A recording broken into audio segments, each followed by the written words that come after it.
If you want to create video meetings in WebWork, you can do that by going down to Communication, then Video Meetings. Here we have two sections. First we have Upcoming, so from here you'll be able to see any upcoming meetings, as well as Personal Room. In Personal Room, you'll be able to see your Personal Room's topic, as well as the invite link.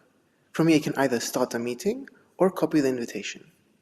And if you want to create a new meeting, you can go to the top right corner and click Create New Meeting. From here you can either choose to create an instant meeting, or schedule a meeting. For now, just go ahead and press Start an Instant Meeting. Here in the bottom left corner, you can add members. So for example, you can go ahead and choose any member you want to add to this video meeting. And you can also copy the meeting's link and share it with other members. Now if you want to share your screen, you can go to the bottom and press Share Screen. From here you can either share a specific tab, a specific window, or the entire screen. Once you're ready to share, you can press Share. Once you're done with the meeting, you can either leave the call or end the meeting. Now if you want to schedule meetings, you can go to the top right corner and press New Meeting, then Schedule a Meeting.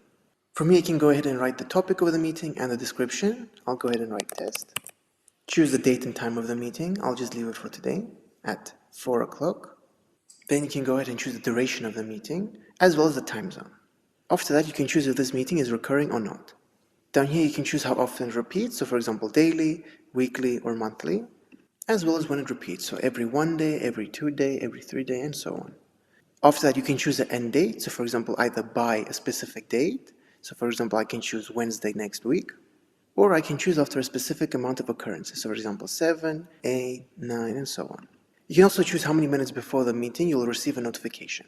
So for example, currently it's set to 30 minutes. And lastly, you can choose what members will attend the meeting. Once you're done, you can go ahead and press Save. So for example, here we can see all the meetings, and if we hover over a specific meeting, we can either start it, edit, or delete it. If we click Edit, we can see an option to edit this occurrence or edit all occurrences. Same thing goes for delete. We can either delete this occurrence or all occurrences.